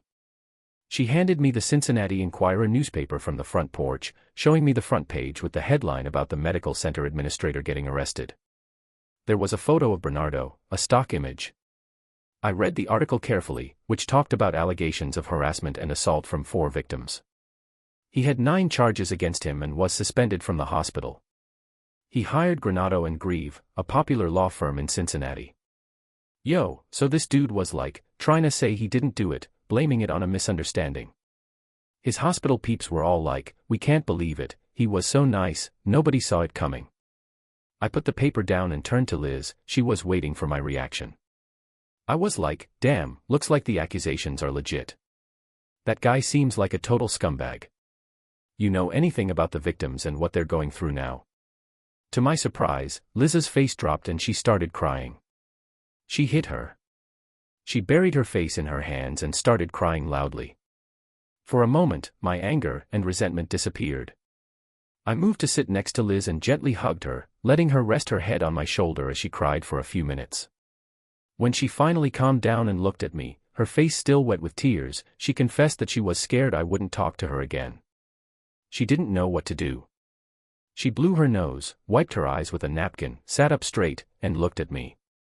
Alan, I swear I had nothing to do with that jerk Bernardo. I only helped Alexa, Diane, and the others when he was bothering them. They were really shaken up, especially Diane. The meetings were all about that, which is why I've been so busy. I wish you had told me, but I know Danielson told you not to. The room went quiet, the romantic moment seemed to disappear, and stress took over. She hesitated, then said, there's something else, my affair. I stayed. Shut up, watching her try to look me in the eye, she couldn't do it and glanced down at the table. Alan, I'm really sorry, I'm ashamed. I didn't know you knew, and when it was over, it felt like just a few days. I started to snap out of it, like I'd been in some kind of dream. I was so horrified at what I'd done, so upset with myself, just pissed off. And then I realized, I was the luckiest woman alive. I had done this terrible, unforgivable thing, but it was done and you had no clue. And I had a wife and kids, it felt like I dodged a bullet and came out unscathed. I realized Liz was the only thing that mattered. But before I could finish my thought, the girls came running down the stairs, trying to catch the school bus like they always do. The room was buzzing with excitement, laughter, and chatter about their plans for after school. They gave each other hugs and kisses before rushing out the door. Once they were gone, Liz and I shared a smile, still feeling the energy from their presence. We are so lucky. Liz was like, yeah, those kids are awesome. Then she was like, we've been killing it as parents all these years. We kept smiling, and Liz grabbed my hand. Then she asked Alan, how did you find out about my secret? Why didn't you say anything? And I was like, no way, all mad and stuff. My anger just came out of nowhere, and all of a sudden, the good vibes we had earlier disappeared. I let go of her hand and got up from the table. We went 8 years without talking about it, and I'm not about to start now. But, babe, we have to talk about it. What part of no don't you understand, Liz? I need to get ready for work. Without looking back, I went upstairs to shave and change. The next 3 weeks were tough for me, Liz. The girls were confused, their parents showed them love but rarely spoke to each other. Liz seemed sad and desperate, while I kept my distance and was cold. I couldn't help it. When I wasn't with Liz or at the gym, I stayed calm. Her past affair happened years ago. I got through it, moved on, and stayed strong. Waiting for her to come back was tough, but when she did, she took care of me and I could tell she really cared. We've been happy for years, but when I saw her again, all these memories and emotions came flooding back. I found it hard to have a proper conversation with her, especially when she wanted to talk about our past or feelings. It made me want to just walk away. But despite all that, I found myself still loving her. Taking long showers again, not even crying anymore, just filled with hate. I cursed her in my head and thought of ways to get back at her. I even considered leaving my daughters and disappearing, leaving her with no support. The idea of getting close to Liz seemed stupid, the thought of even touching her just made me more angry and jealous. She could tell I was distant, my actions made that obvious. As we got ready for bed, she gently touched my arm. Back in the good old days, I loved how much she needed me. I liked that she wanted to be close to me, but now I just said no. Liz took her hand away and lay silently next to me without even looking at her. A few nights later, after I turned her down again, she was waiting for me in bed and spoke up before I could settle in and turn off the light. "Alan, I love you, I miss you, and I want to be close. Can we please?" I was caught off guard. I sat on the edge of the bed and thought for a moment. "No," I finally said. "I don't want to. I can't imagine our relationship without picturing you with someone else. It really pisses me off and I don't even want to be near you," Liz Allen said, clearly upset. "But Alan, it was ages ago. We've been happy together since then. Please let me make it up to you," Liz pleaded. I just shook my head, avoided eye contact, and listened to her cry silently. After a few minutes, she grabbed her bathrobe from the wardrobe and left the room. I climbed into bed, feeling exhausted, and surprisingly fell asleep. The next day at 6:30, I walked into a quiet house and found Liz sitting at the kitchen table, looking tired and sad. With Carly and Christina looking more tired than ever, we headed to the Chinese garden to have a chat in private. Alan and I agreed and I sat across from her as she whispered, "I'm at my breaking point. I love you and I'm sorry. I don't know how to fix things or even how to get in touch with you." Reflecting on the past, she mentioned the time I was furious when she did something awful with Granger and I never said a word. Now, 8 years later, it feels like I've lost you. I don't know what to do. I couldn't find the words and just shrugged. "Hey Alan, can we find a therapist? I could ask Sarah at the hospital for a recommendation without telling her it's for me. She knows the good one since she's been there a while. I thought about this before, but I need a male therapist because of my situation. I want to talk to someone who might get what I'm going through." "Of course, my love," she said, looking relieved. "I'll reach out to her tomorrow." She put her hand on mine and I let her hold it. "Thanks, Sebastian." He looked pretty good for his age, not too big or too small, with a rosy face and a little bounce in his cheeks when he laughed. His eyes were sharp and he paid close attention to every word. As the conversation went on, it was clear he was smart and knew his stuff. When Sebastian asked why they were there, Liz spilled the beans. She had a secret for 8 years that she only told a friend during a tough time. She thought her husband didn't know about it, but ever since then, their marriage has been amazing and she's been really happy. "I think we both had a good thing going, but a few months back he thought I was keeping something from him, which I wasn't. He then dropped the bomb that he knew about the secret for 8 years. Since then, Alan has been keeping his distance and looking all miserable. He won't open up about his feelings, and he's not letting me apologize, explain, or express how I feel. He's just emotionally unavailable. I still care about him and miss him, but I also feel super guilty and don't know what to do." She leaned back, wiped her eyes with a tissue, and said, "Alan." Sebastian was like, "Alan, I had my shit together when dealing with Liz's affair before. I had a plan and it worked out fine. But now that I spilled the beans about her and Richard Groner, that old rage is back and I can't seem to keep it in check. I'm always on edge with Liz." Then he turned to Liz and was all, "Can you just give us a quick rundown of the affair? Like, how and why did it happen? We don't need all the nitty-gritty details." "Alan, don't butt in while Liz is talking. Wait your turn." Liz was talking about Carly's leukemia, her struggles, and how relieved she felt when she recovered. They tried to go back to normal but ended up drifting apart. Then Groner's seduction story threw a curveball. He started becoming buddy-buddy with Liz, listening to her vent about her problems. Slowly, he started coming between Liz and her husband, making her believe that he was the only one she could trust. "How long is this gonna go on for?" So, Sebastian asked me nicely about the whole thing. "It didn't start right away, but I think we first hooked up about 6 weeks ago." She looked at me and said, "Sorry, Alan. He actually made a move on me in September, and then, well, it all ended towards the end of October. Sebastian wanted to know what went down. He just ended it, called me out of the blue in the middle of the day and said it was done. I was okay, but it hurt. He was so cold. I felt like I got punched in the gut, and then for the next few days, like the biggest idiot in the world. She just stared at me. It took me a few days to snap out of it and realize how stupid I had been. I felt lucky to still have a husband who was recovering from a bad fever. Slowly but surely, I started to feel better and more like myself.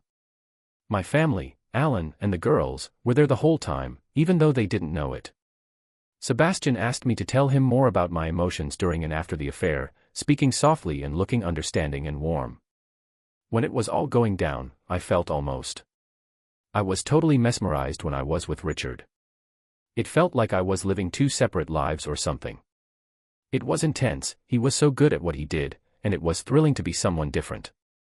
Our connection was so strong. She would look at me, trying to read my reaction, and I just sat there blankly staring back. I felt kind of empty when we were together. The seduction was like a whirlwind. She made a face and said she got carried away. I couldn't stop thinking about him, replaying everything in my mind. He somehow managed to become a part of my life like he already knew me, becoming my go-to person in a way. You got me backing you up, she said, turning to me. I wouldn't have been involved with him if it wasn't for the physical stuff, not just with him but with anyone. It wasn't about getting close for me, but I later realized that's all he cared about.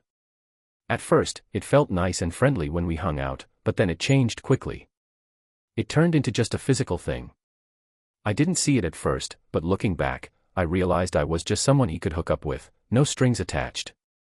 Looking at the floor like he was a buddy, she was after him. I felt like a fool. We waited for her to keep talking. I felt so empty and restless when I wasn't with him. My mind was all messed up trying to figure out why I was betraying Alan, even though I loved him. I knew what I was doing was wrong and unforgivable. It was like a curtain was blocking me from my feelings, like I was on some numbing drug. I knew it was all messed up, but I didn't feel anything when Alan brought up our growing apart. I just avoided the topic and made excuses. Man, I was so caught up in work that I never took the time to think about how I treated Richard or what could happen afterwards. When Sebastian asked me about it, it was like I was finally waking up from a daze. The confusion started to clear up after a couple of weeks and I started to feel my feelings again. But I gotta admit, I felt pretty embarrassed. I loved Alan and I never thought I would be the type of person to cheat on my husband. It really made me question our strong marriage. Our kids were in danger because of something temporary, but she learned to be grateful for her luck. Despite her mistakes, her marriage and life were still good. Every day, she felt more thankful and committed to making things right with Alan. She wanted to love him, be close to him, and be the wife he deserved.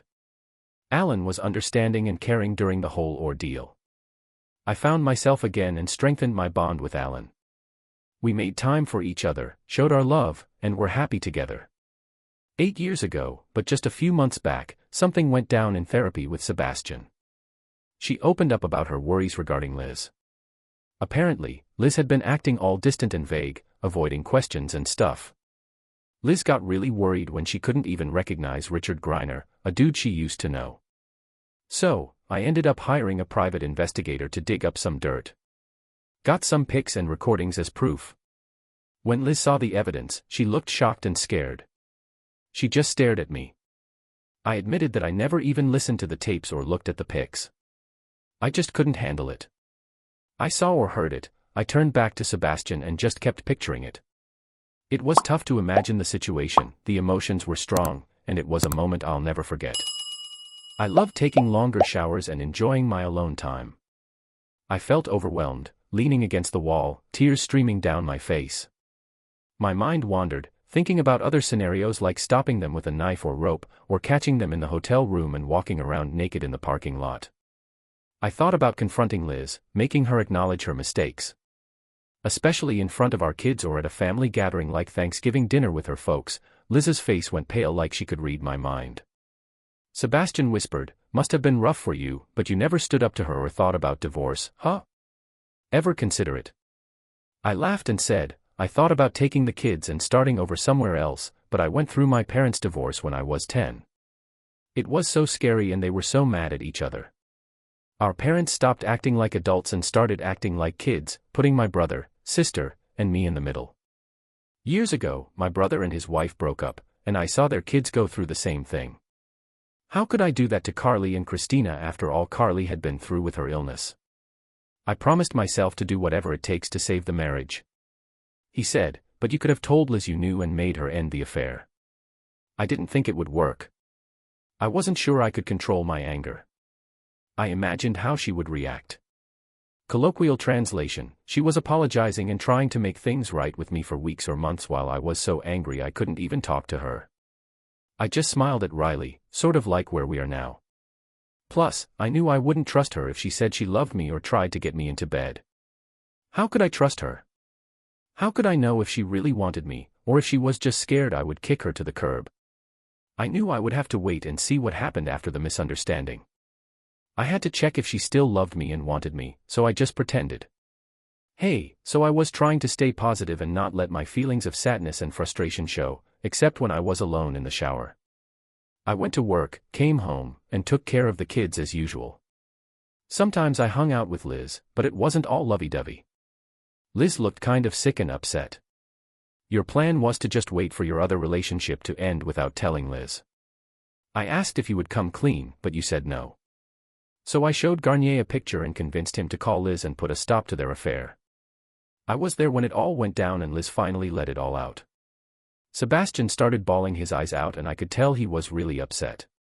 Richard Garnier was such a smooth operator when it came to seducing women, he didn't come on too strong to Liz, instead he became her buddy and someone she could trust.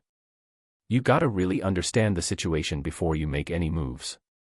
Alan, you really stepped up by putting your kids first, even though it must have been tough for you. Man, it was like perfect timing when you found out. Your choice really ended up working out for the best. Even though things were rough, you guys were pretty happy in the last few years of your marriage. It really sucks finding out someone you love has betrayed you. And to top it off, they've been hiding a huge secret from you. But you turned the tables on Liz by revealing your own secret while keeping her clueless. Just like Sebastian said, it was a tough situation, but you handled it like a boss. During the affair and after it, you got your strength from knowing things about her, which made you feel powerful and in control. He leaned in a bit, you know there's nothing wrong with that. Instead of letting the argument break up your family, you found a way to keep your marriage intact. It was bold and kinda smart, but neither of them admitted what happened 2 months ago. What's different now, Alan? Why did you finally tell Liz your secret after all this time? He told Tom K. about the issue. Bernardo, including Liz's week of acting distant and distracted, and his growing worry that she was cheating on him again, I still wouldn't have said anything. But then, one morning, I complained to her about all of her supposed late meetings, and we got into a fight. She said something that made me lose my temper instantly. I shook my head, 8 years of self-control disappeared in just 1 minute. Sebastian whispered, "What exactly did she say?" I replied, "When have I ever given you a reason not to believe me?" As we all thought about the issue. The room went quiet and the AC was just humming in the background. Liz nodded and I suddenly remembered that I had forgotten the words. But as soon as I said them, I realized what I had said and felt ashamed. I admitted that I couldn't control myself. I smacked her in the ear and warned her that if she did it again with Bernardo, our marriage was over. I then left in a hurry. I finished telling the story at 4:08 on a Tuesday afternoon. I glanced up when my office door opened and was surprised. So Carly and Christina come in with their backpacks and ask if I have a minute for a chat with some relatives. I say sure, come on in and have a seat. They sit down in the office chairs and I ask what's up since they don't visit often. They look at each other before Christina shuts the door. Carly whispers, "Can we talk about you and Mom?" She looks at her dad and says, "We know things aren't great between you and Mom. We miss the happiness you used to have. Can you guys talk and be happy again?" Christina was like, "Yeah, I see what you're saying," with wide eyes, and Dad took a deep breath, saying, "I promise we're trying, kiddos. Sometimes grown-up problems are tough to deal with, but we're working on it. We appreciate your patience." Carly asked, "Then why the Cold War, Dad?" She had been studying 20th century European history and was impressed. Dad said, "Sometimes relationships can be tricky. This one's tough for your mom and me, I won't lie. But we're working on it and we'll keep at it until we figure it out. Carly was like, but why? Are you mad and she's always crying, he asked. I'm not gonna get into all the details with you, babe. This is between your mom and me. I got up and walked around my desk, squatting down between their chairs and putting a hand on each of their shoulders. I'm sorry that mom and I aren't getting along right now, and I'm even more sorry if it's affecting you. But you gotta have some faith in us, trust that we'll figure this out together. We both really care. Hey, so I was just thinking about you and then I hesitated. I was going to say that I'll always have your back no matter what, but truth is, that's not entirely true. We're going to figure this out together, just give us some time. Christina asked Dad to spill the beans and explain what's going on. We trust you have our best interests at heart, so there must be a good reason for all this worry. I sighed and my legs were killing me. I'm sorry, Christina, but some things are better left unsaid. I gently took her arm and gave her a hug. I'll take you guys to a nearby coffee joint and grab you a cup of your favorite sweet drink. I promise to leave work early and give you a ride home so you don't have to wait for the bus downtown. I quickly saved my work and grabbed my briefcase, happily walking my girls out of the office. I hoped my words reassured them, but I couldn't help but wonder if any of it was true. Week 5 with Sebastian. Liz, what are your goals? What do you want to accomplish during our time together? I want Alan back, she replied. Just want to make sure our relationship is strong, you know. We had a good thing going from the start and kept it up for over 8 years. She looked at me, searching for something, but I don't know how to reach out to her or what she wants from me. Sebastian gave me a serious look and asked, Alan, what do you want? I took a moment before confessing, I want to move past this, patch things up with Liz, and be happy again. But it's just not happening. I'm furious, hurt, betrayed, and pissed off, and it's not getting any better. Sebastian thought for a bit before saying, if you could forgive her when you were grieving, why not now? Hey Alan, you finally got what you wanted. She came back to you and she's shown her love and commitment. You haven't cheated, right Liz? Absolutely not. I haven't even glanced at another guy since Richard, she said firmly, looking at Sebastian and then at me. I believed her. I hesitated. I don't know, Sebastian. I've been thinking about it a lot. What you're saying is true. The past just came back because of Tom Bernardo's situation. I thought it was all good. Then suddenly, all the pain hit me like a ton of bricks. I felt like I was being tortured all over again. Can you imagine going through that kind of hell twice? I was speechless for a moment. I read a memoir by a guy who was tortured not once, but twice. The first time, he endured 6 days of torture as a former CIA agent. He was trained to handle pain and not give in to the enemy. But 4 years later, he got caught and tortured again. This time, he couldn't tough it out for more than 2 hours before he started spilling the beans. He basically said that he couldn't handle it a second time after going through it all at once and knowing what was coming. I get where you're coming from, it's tough seeing someone you love hurt others and then expect you to clean up the mess. They kept talking, pausing now and then. Do you think Liz should apologize or is there something you want her to do specifically? Liz was sitting next to me, her eyes red but not crying, looking down and avoiding eye contact. Okay Alan, let's stay on track. Hey, imagine yourself a year from now. Are you and Liz still a thing? Are things good between you two or are you guys done? I picture us still together, happy with the girls like we've been for a while now. But lately, things have been off. Is that the future you want? Is that the dream you want to come true? I nodded slowly. So, what needs to happen? What does Liz need to do? What do I need to do? I shook my head, feeling lost. I have no clue what needs to happen. One Saturday morning, Alan took a really long shower. He woke up early, made some coffee, and had breakfast while Liz was still in bed and the girls were still asleep. Alan was feeling sad and confused, his mind wandering aimlessly as the shower water kept pounding on him. Suddenly, the shower door opened and closed, and there was Liz, naked with tears streaming down her face. She reached out for Alan, saying, Liz, no. But before he could finish his sentence, she exclaimed, Alan, and embraced him, wrapping her arms around him. Around his waist, Liz was still crying, saying over and over in his ear, "Take me back, please take me back." She was whispering, her eyes full of emotion, taking deep breaths and wiping away tears. She held onto me tightly, like I was her lifeline, shivering. Without hesitation, I took her to a warm, cozy spot where we could be close. We swayed gently together, her sobs calming down, her whispers fading. I comforted her with gentle touches, noticing her body slowly warming up. When she seemed at peace, I gently pulled away. I gave her a reassuring smile and then we had a sweet moment where I kissed her gently. She kissed me back passionately and we exchanged more passionate kisses as the water kept pouring down on us.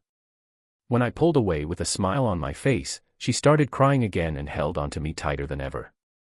I turned off the water and helped both of us out of the shower without saying a word. Liz was still holding onto me, so I carried her back to bed and laid down next to her, gently kissing her and stroking her hair. I rolled her onto her back and gave her another tender kiss. We were just staring into each other's eyes, not even thinking about anything physical. We kept showing our love and affection for each other, softly moaning as we held each other tight. It was a moment of pure intimacy, our passion growing as we kept hugging and comforting each other. We cherished the warmth and love we had for each other, making it a truly unforgettable and heartwarming experience. Once our breathing calmed down, I moved closer to her, our bodies touching. We shared a warm smile and a gentle kiss, holding each other close. Liz's eyes were lit up with excitement as I said, "Let's enjoy these moments together every day." She nodded eagerly, her face glowing with happiness. We kept hugging as we fell asleep. "Sebastian," I said to his voicemail, "it's Alan Hendrick on Sunday night. Liz and I need to reschedule our appointments for this week. We'll probably need to come back in, but I'm not sure when. Is it cool if I give you a call when we're ready? Seeing you last night was wild." After grabbing a quick pizza with Carly and Christina, they went to the movies and Liz and I went to the bedroom. Without saying a word, we got undressed and started cuddling. She held my hand as I caressed her face. Our eyes met and we both knew we were ready to explore each other's desires. As we continued cuddling, I whispered that I wanted her to do something. She nodded in understanding and I asked if she would let me guide her through a special moment and be there with her. Her eyes were sparkling with excitement as we started this journey together, exploring new levels of closeness and connection. She hesitated for a moment, then shyly asked if I could turn off the main light and leave only the bedside lamp on. Once the room was dimmer, she lay down on the bed on her back and started to explore her body, moving slowly and smiling at me. With one hand, she delicately touched her chest, while the other hand traced her waist and hips. As I sat at the edge of the bed, I watched her discreetly. She touched my arm and made sure she could see what I was doing. Meanwhile, she was focused on her own task, her breath getting faster. Her hand, which had been circling her waist, now focused on her lady parts, rubbing it faster and faster. Her eyes stayed locked on my hand as I kept stroking my arm. As the tension built, she reached her peak, her body shaking on the bed, her hips moving in sync with her breath. Her voice trailed off as her fingers slowed down and she looked up at me dreamily, smiling. She reached for me and then we were on. We were on top of each other in a flash, sharing a passionate hug that got our hearts racing. After a few minutes, our passion calmed down and we just laid there together, not saying much, hardly moving. Our hearts were beating in sync and the room was filled with the warmth of our connection as we chilled out. Then, I started to gently explore Liz's body with my hands, enjoying the closeness and trust between us. She leaned in close, her breath soft against my ear, and whispered, "I want you to be mine." In the heat of the moment, she whispered softly with a tender voice. I could sense her excitement, her spirit wrapping me in warmth. I grinned, feeling my own eagerness rise. I wanted to share this moment with her just as much as she wanted to share it with me. I reached out, our hands touching and intertwining as we locked eyes. Our souls connected in that moment, moving in sync. We shared thoughts and emotions, our breaths quickening and laughter blending as we reveled in the thrill of it all. As we were getting closer to the peak of our special moment, she told me she wanted to remember it forever. Her voice was barely above a whisper. I held her hand tightly, feeling my body react to her words. We both smiled as we savored the moment together, sitting there with our hands still linked, soaking in the warmth of the moment. We gazed into each other's eyes, our hearts full of gratitude for the bond we had formed. She danced energetically for about 10 minutes, her movements graceful and passionate. They shared a strong connection, locking eyes with each other. So, they were dancing together, right? And then, out of nowhere, she goes in for a kiss. Their lips touch softly, and they both feel this rush of energy. Their hearts are beating at the same time. And then, at the peak of the dance, they hug each other and feel complete. It was a night they'll never forget, full of real love and connection. The next morning, they wake up early, excited to start their day. And that's when they stumbled upon a solution. Surprisingly, the next night was pretty chill too. So, I was chilling with the girls in their rooms and Liz helped me get comfortable on the edge of the bed. She looked me in the eyes and gave me some attention before, doing her thing. I tried to pull away when I was about to finish, but she didn't let me go and kept going until I released my energy. After that, I returned the favor and we had 3 amazing moments of pleasure. The next night at dinner, Liz teased me by discreetly touching my leg while chatting with the other girls. That night I noticed Drew giving me a sly grin. We had a real intense and intimate time in our room, connecting on a deep level in all kinds of ways. Over the next 11 days, we had a blast hanging out together and cherishing our time. On the 5th day, Liz asked if we should talk about my past after sharing a beautiful moment. I just shook my head and grinned, telling her it's all good, no need to go there. Sebastian is great, but we're moving forward. She nodded and kissed my chest, pulling me in closer. Later on, I met up with Christina and her crew. So, after I dropped them off at the mall, she turns to me and goes, "Wow, you and Mom are actually getting along pretty well now." I couldn't help but grin, feeling good about our progress. She then rolls her eyes and jokes, "Come on, Dad, you and Mom are always all lovey-dovey. It's like you're on a perpetual date." We both chuckled, and she adds, "I guess you guys already have your own special spot." I laughed and replied, "Yep, we do. And let me tell you, Chris, marriage ain't always a walk in the park. There are highs and lows, but we're figuring it out together."